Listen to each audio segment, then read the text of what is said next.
Hi friends, എല്ലാവർക്കും ഒരിക്കൽ കൂടി പുതിയ വീഡിയോയിലേക്ക് സ്വാഗതം. ഇന്ന് നമ്മൾ ചെയ്യുന്ന നല്ല ടേസ്റ്റി ആയിട്ടുള്ളൊരു ജിലേബി റെസിപ്പിയാണ്. നമ്മൾ നാട്ടിൽ നിന്ന് ബേക്കറിയിൽ നിന്നൊക്കെ നമ്മൾ വാങ്ങിക്കില്ല, അത്ര സോഫ്റ്റ് ആയിട്ടുള്ളൊരു റെസിപ്പിയാണ് നമ്മൾ ഒന്ന് ചെയ്ത് കാണിച്ചു തരാൻ പോകുന്നത്. ഞാൻ ഇവിടുന്ന് പല ബേക്കറിയിൽ നിന്നൊക്കെ വാങ്ങിച്ച് കഴിച്ചിട്ടുണ്ടെങ്കിലും നമ്മുടെ നാട്ടിലെ ഒരു ടേസ്റ്റ് ഇല്ല. കാരണം എനിക്ക് തോന്നുന്നത് ഒരു മൈദ കൊണ്ടാണോ ജിലേബി ഉണ്ടാക്കണേന്നൊരു ഡൗട്ടുണ്ട്. അതുകൂടാതെ നിങ്ങൾ വിചാരിക്കും ഇപ്പോൾ ജിലേബിയൊക്കെ ഉണ്ടാക്കാൻ ഭയങ്കര ബുദ്ധിമുട്ടാണ്. പക്ഷേ ഈ വീഡിയോ നിങ്ങൾ കണ്ടതിന് ശേഷം നിങ്ങൾക്ക് വീട്ടിൽ വളരെ എളുപ്പത്തിൽ ഉണ്ടാക്കാവുന്നതാണ്. നിങ്ങൾ വിചാരിക്കും ഈ പൈപ്പിംഗ് ബാഗൊന്നും ഇല്ലാതെ ഇതൊക്കെ ചെയ്യാൻ ബുദ്ധിമുട്ടാണ്. പക്ഷേ ഇതിൻ്റെ ഒന്നും ആവശ്യമില്ല. ആദ്യം പറഞ്ഞു കഴിഞ്ഞാൽ നമുക്ക് വളരെ വീട്ടിലുള്ള ഒരു കവർ വെച്ചിട്ടായാൽ പോലും നമുക്കിത് ചെയ്ത് തീർക്കാവുന്നതാണ്. അപ്പോൾ നിങ്ങൾ വീഡിയോ മുഴുവനായിട്ടൊന്ന് വാച്ച് ചെയ്യാം. അപ്പോൾ ഇനിയും സബ്സ്ക്രൈബ് ചെയ്യാത്തവരൊന്ന് ഹെൽപ്പൊക്കെ ചെയ്യാനായിട്ട്, സപ്പോർട്ടൊക്കെ ചെയ്യാനായിട്ട് നിങ്ങൾ സബ്സ്ക്രൈബ് ചെയ്യുക. കൂട്ടുകാർക്കൊക്കെ ഒന്ന് ഷെയർ ചെയ്ത് കൊടുക്കുക. നിങ്ങളുടെ ലൈക്ക് വളരെ പ്രധാനപ്പെട്ടാണ്. പിന്നെ നിങ്ങൾ കമൻറ്റ് ചെയ്യുക. നിങ്ങൾക്ക് വീഡിയോ ഇഷ്ടപ്പെട്ടാലും ഇഷ്ടപ്പെട്ടില്ലെങ്കിൽ നിങ്ങൾക്ക് ഇഷ്ടമുള്ള കമൻറ്റുകൾ നിങ്ങൾ താഴെ തന്നെ ഒന്ന് കമൻറ്റ് ബോക്സിൽ കൊടുക്കുക. അപ്പോൾ നമുക്ക് ആ വീഡിയോയിലേക്ക് നടക്കാം.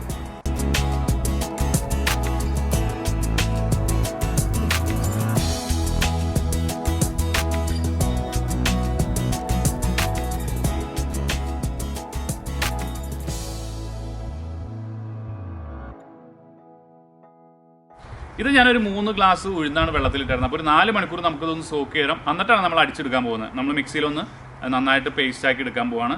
അപ്പോൾ അരയാൻ കുറച്ചൊക്കെ ബുദ്ധിമുട്ടായിരിക്കും. കാരണം നമ്മൾ വെള്ളം ഒഴിച്ചല്ല അടിക്കുന്നത്. നമുക്ക് ഉഴുന്ന് അതേപോലെ തന്നെ അടിച്ചെടുക്കണം. അപ്പോൾ നമ്മൾ കുറേ നേരം വാർന്ന് വെള്ളം പോകാൻ വെച്ചേക്കരുത്. കാരണം കൂടുതൽ വെള്ളം പോയി ഡ്രൈ ആയി കഴിഞ്ഞാൽ പിന്നെയും അത് അടിച്ചെടുക്കാനായിട്ട് ബുദ്ധിമുട്ട് വരും. അപ്പോൾ ഇൻ കേസ് നിങ്ങൾക്ക് ബുദ്ധിമുട്ടൊക്കെ ഫീൽ ചെയ്യുകയാണെങ്കിൽ 1-2 ടേബിൾ സ്പൂൺ, കൂടുതലൊന്നും ഒഴിച്ചേക്കരുത്, 1-2 ടേബിൾ സ്പൂൺ വെള്ളം കൂടി ഒന്ന് ആഡ് ചെയ്തിട്ട് നിങ്ങൾക്ക് അടിച്ചെടുക്കാവുന്നതാണ്. അപ്പോൾ ഞാനതൊന്ന് അടിച്ചിട്ട് വരാം. ഇതുപോലെ ഉഴുന്ന് നന്നായിട്ട് അരച്ചെടുത്തിട്ടുണ്ട്. ഞാനൊരു 1/2 ഗ്ലാസ് വെള്ളമാണ് കേട്ടോ ഇത്രയും ഉഴുന്ന് അരയ്ക്കാനായിട്ട് ചേർത്തിട്ടുള്ളൂ. അപ്പോൾ ഇതിൻ്റെ കൂടെ നമ്മളൊരു 2 ടേബിൾ സ്പൂൺ കോൺഫ്ലോർ കൂടി ഒന്ന് ആഡ് ചെയ്ത് നന്നായിട്ടൊന്ന് മിക്സ് ചെയ്തെടുക്കുകയാണ്. അപ്പോൾ ഇതൊരു 2 പോർഷനായിട്ടാണ് ഞാൻ ചെയ്യാൻ പോകുന്നത്. ഒന്ന് യെല്ലോ ആയിട്ടും ഒന്ന് റെഡ് ആയിട്ടും. നമ്മൾ സാധാരണ നമുക്ക് നാട്ടിലൊക്കെ കേരളത്തിലൊക്കെ കിട്ടുന്ന റെഡ് കളറാണല്ലോ നമുക്ക് കിട്ടുന്നത്. അപ്പോൾ ഞാനൊരല്പം, ഞാൻ സാധാരണ വീഡിയോസിലൊന്നും ഫുഡ് കളർ ചേർക്കാറില്ല, പക്ഷേ ഈ ജിലേബിയുടെ ഒരു സ്റ്റൈൽ കിട്ടാൻ വേണ്ടിയിട്ട് തന്നെ ഞാനൊരല്പം ഫുഡ് കളർ റെഡിന് ചേർക്കുന്നുണ്ട്. പക്ഷേ യെല്ലോയ്ക്ക് ഞാൻ ചേർക്കുന്നില്ല. യെല്ലോ ഫുഡ് കളർ ഉണ്ടെങ്കിലും പക്ഷേ നമുക്ക് വീട്ടിൽ ഫുഡ് കളർ ഇല്ലാത്തവർക്ക് ചെയ്യാനായിട്ട് ഒരു നുള്ളു മഞ്ഞൾപ്പൊടി ചേർത്തിട്ടാണ് ഞാൻ യെല്ലോ കളർ ചെയ്യാൻ പോകുന്നത്. പക്ഷേ നിങ്ങൾ ആരും പേടിക്കേണ്ട, ഒരു ഒട്ടും ഫ്ലേവർ നമ്മൾ മഞ്ഞൾപ്പൊടി ചേർത്തു എന്ന് പറഞ്ഞാൽ നമുക്ക് ആ മഞ്ഞൾപ്പൊടിയുടെ ഒട്ടും ഫ്ലേവർ അതിനകത്തേക്ക് കിട്ടത്തില്ല. അപ്പോൾ ഞാൻ അതും കൂടി ഒന്ന് കാണിച്ചു തരാം. അപ്പോൾ നമുക്കിതൊന്ന് നന്നായിട്ട് മിക്സ് ചെയ്തെടുക്കാം.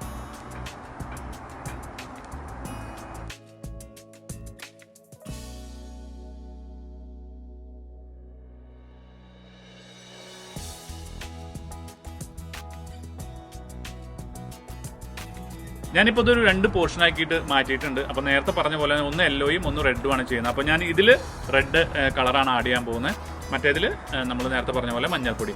അപ്പോൾ മഞ്ഞൾപ്പൊടിയും നമുക്ക് ഒരുമിച്ച് തന്നെയായിട്ട് അടിച്ചെടുക്കാം കേട്ടോ. നമ്മളൊരു നുള്ളു മഞ്ഞൾപ്പൊടിയും ആ കോൺഫ്ലോർ ഞാൻ നേരത്തെ ആഡ് ചെയ്തില്ലേ, അതുപോലെ നമുക്ക് ആ ഉഴുന്ന് അടിക്കുമ്പോൾ തന്നെ നമുക്ക് അതിൻ്റെ കൂടെ തന്നെ ആഡ് ചെയ്തിട്ട് അടിച്ചെടുക്കാവുന്നതാണ്. അപ്പോൾ നമുക്ക് ഇതൊന്ന് കളർ ചെയ്യാം.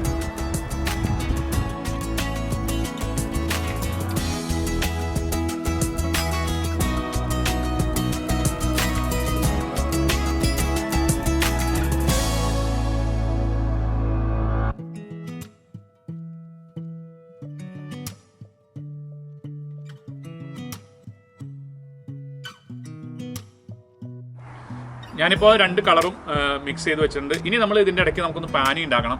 അപ്പോൾ ആദ്യം തന്നെ ഞാനൊരു 1.5 കപ്പ് വെള്ളത്തിൽ ഒരു 2 കപ്പിൻ്റെ അടുത്ത് പഞ്ചസാര ആഡ് ചെയ്തിട്ട് നമുക്ക് ആ നൂൽ പരിവ് ആവേണ്ട, അതിന് മുമ്പ് നമുക്ക് എടുക്കണം കേട്ടോ പാനി.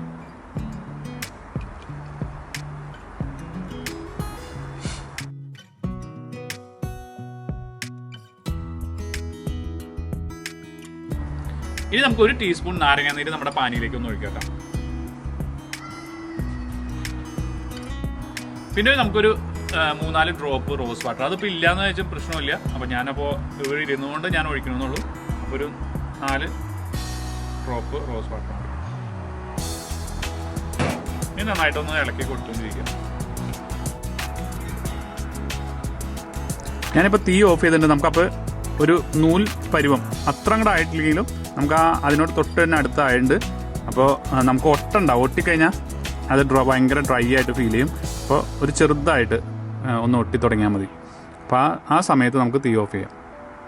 ഇനി ഇതുപോലെയുള്ള ഒരു പൈപ്പിംഗ് ബാഗിലാണ് ഞാൻ ഇന്ന് പൈപ്പ് ചെയ്യാൻ പോകുന്നത്. അപ്പോൾ നിങ്ങൾക്ക് ഈ പൈപ്പിംഗ് ബാഗ് വാങ്ങിക്കാൻ കിട്ടിയില്ലെങ്കിൽ തന്നെ നിങ്ങൾ ടെൻഷനൊന്നും അടിക്കേണ്ട. നിങ്ങൾക്കൊരു നല്ല വൃത്തിയുള്ളൊരു ബാഗ് നമുക്ക് ഒരു കവറോ എന്തെങ്കിലും ഉപയോഗിച്ചിട്ട് അതിൻ്റെ അരിക് കണ്ടിച്ചിട്ട് നമുക്കൊരു ഹോൾ പോലെ ഉണ്ടാക്കിയിട്ട് അതിലൂടെ നമുക്ക് പൈപ്പ് ചെയ്തെടുക്കാവുന്നതാണ്. അപ്പോൾ ഞാനിതൊന്ന് റെഡിയാക്കാം.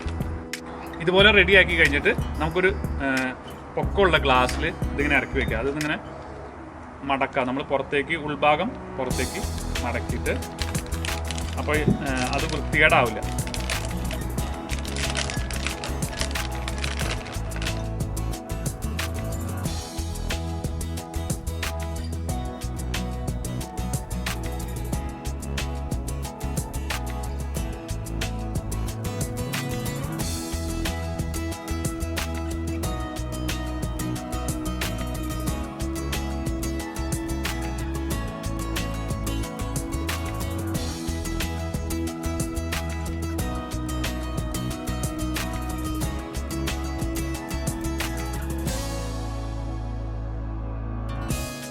ഞാനിപ്പോൾ ഇതിൽ ഓയിൽ ഒഴിച്ചിട്ടുണ്ട്. അപ്പോൾ നമുക്ക് കൂടുതൽ ചൂടൊന്നും ആവശ്യമില്ല കേട്ടോ. ഒരു ചെറിയ തീയിൽ തന്നെ നമ്മൾ ഇത് കുക്ക് ചെയ്തെടുക്കണം.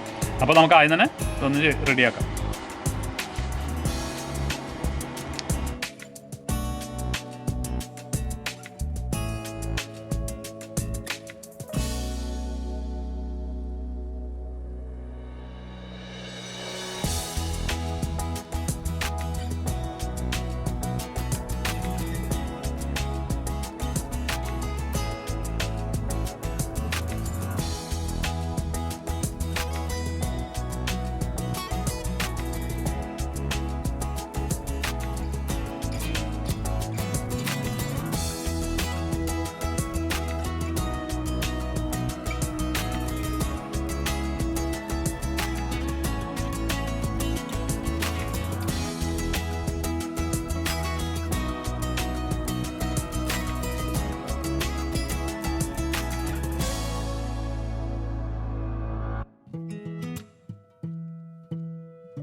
ഇനി ഞാനതൊന്ന് ടേസ്റ്റ് ചെയ്ത് നോക്കാണ്.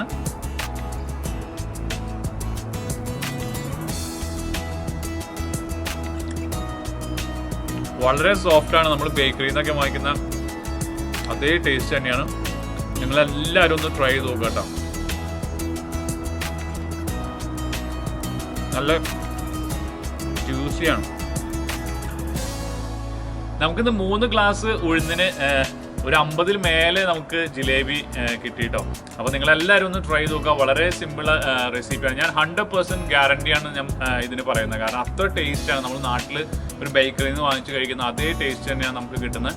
അപ്പോൾ നിങ്ങൾ ഒന്ന് സപ്പോർട്ട് ചെയ്യുക, നിങ്ങൾ ലൈക്ക് ചെയ്യുക, നിങ്ങൾക്ക് ഇഷ്ടപ്പെടുകയാണെങ്കിൽ ഒന്ന് ലൈക്ക് ചെയ്യുക. അപ്പോൾ നമുക്ക് അടുത്ത വീഡിയോ കാണാം. ബൈ.